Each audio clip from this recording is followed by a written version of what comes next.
देख रहे हैं सागर न्यूज है। मैं राम सागर मिश्रा खबरों के लिए इस समय मौजूद हूं भगवान भोलेनाथ के दरबार श्री पंचमुखी टहिया मंदिर धाम के नाम से जाना जाने वाला है। मिनी बाबा धाम कहा जाता है। श्रावण मास के महीने में तो यहाँ 1 महीने से अधिक लोगों का जो है भीड़ जमा रहता ही है, लेकिन उसके बावजूद भी श्रद्धालुओं की इतनी भीड़ होती है यहाँ जिसका कोई सीमा नहीं रहता है।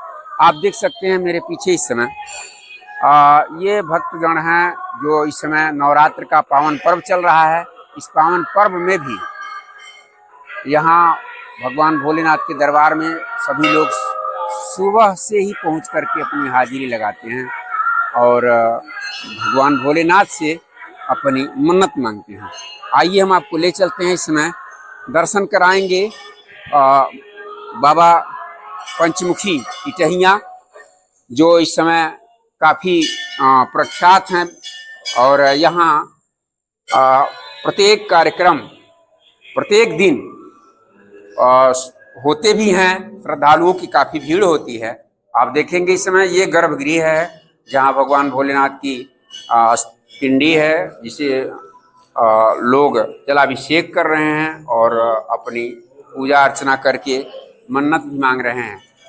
ये भगवान भोलेनाथ के दरबार में की गई पूजा अर्चना और मन्नत सभी लोगों की मनोकामनाएं पूर्ण करती हैं। ऐसा लोगों का विश्वास भी है, भगवान पूरा भी करते हैं। फिर मैं आपको यहाँ से ले चलूँगा मंदिर के ही सामने ठीक माता पार्वती जी के भी मंदिर हैं और मैं वहाँ भी आपको मंदिर का दर्शन कराना चाहूँगा। इस समय आप देखेंगे यहाँ एक बैरिकेटिंग कर दिया गया है। भीड़ तो काफ़ी यहाँ भी होती है, लेकिन नवरात्र को लेकर या क्यों इस समय ये अभी जानकारी नहीं मिल पाई है जो बैरिकेटिंग किया गया है। पहले पूरा भीड़ हो जाता था यहाँ, लेकिन ये बैरिकेटिंग से अब साइड से ही लोग माता जी को जल अर्पित कर रहे हैं और पूजा अर्चना कर रहे हैं। बगल में आप देखेंगे यहाँ कपूर अगरबत्ती जलाने का व्यवस्था किया गया है मंदिर के तरफ से। और यहाँ ये नंदी जी की लगाई गई है स्टैचू, उनको भी लोग पूजा करते हैं, उनसे भी मन्नत मांगते हैं कि भगवान भोलेनाथ पूजा करके मेरा संदेश कह दीजिएगा। इस तरह का मान्यता है जिसको लेकर के सभी लोग उनके कानों में अपनी बातों को रखते हैं, वाणी को सुनाते हैं कि भगवान मेरी प्रार्थना सुनेंगे और आप जाकर के मेरा संदेशा एक बार जरूर कहिएगा। फिर आप देख सकते हैं इधर माता दुर्गा जी का मंदिर। इस समय नवरात्र का पावन पर्व भी चल रहा है और सभी प्रत्येक मंदिरों में इस समय काफ़ी भीड़ चल रही है। दुर्गा प्रतिमाएं भी बनी हैं, पंडाल सजाए गए हैं, जबकि यहाँ तो ये मंदिर परिसर में कई मंदिर हैं और उसी में एक साइड में जो है माता दुर्गा जी का भी मंदिर है। मैं आपको इनका भी दर्शन कराऊंगा और फिर यहाँ से मैं आपको अभी ले चलूँगा इसी मंदिर परिसर में प्रांगण में भगवान भैरवनाथ जी का भी मंदिर बनाया गया है, जो ऐसा ही मान्यता है कि दुर्गा जी के दर्शन करने के बाद भक्त का दर्शन करना अति आवश्यक है, ऐसी मान्यता है।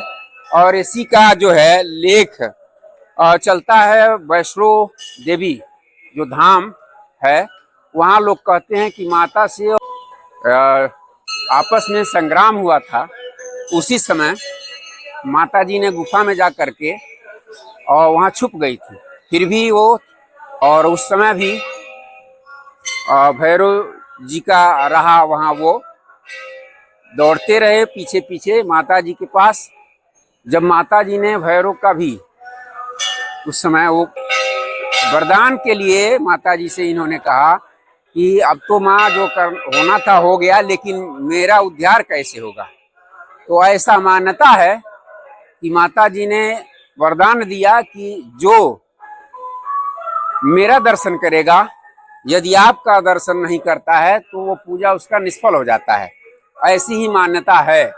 तो मैं आपको भैरव जी का भी दर्शन करवा रहा हूँ। आप देखेंगे ये भैरव जी का मंदिर है और फिर मैं आपको ले चलता हूँ यहीं बगल में श्री रामचंद्र जी के दरबार लगे हुए हैं, जहाँ राम लक्ष्मण सीता सभी की मूर्तियां स्थापित हैं।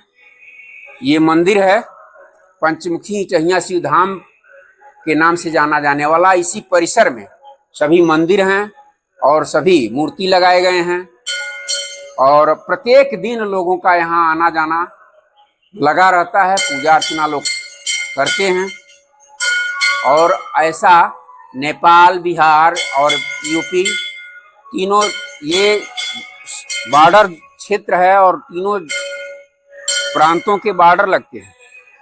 इस बॉर्डर पर ये सीमावर्ती क्षेत्र में बसा पंचमुखी इटहिया श्री शिव मंदिर अपने आप में एक बहुत महत्वपूर्ण मंदिर। दूर दूर से लोगों की यहाँ भावनाएं जगी हैं, लोग आते भी हैं।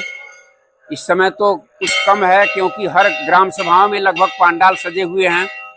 फिर भी जो भक्त हैं, जो श्रद्धालु हैं, इस मंदिर में हर सोमवार को तो निश्चित उनकी हाजिरी लगती है। दरबार ऐसा है। तो फिर अगले टर्न में हम आपको और दर्शन कराएंगे, लेकिन इस समय खबरों के लिए बस बने रहिएगा सागर न्यूज़ पर। तब तक के लिए दीजिए इजाज़त। नमस्कार।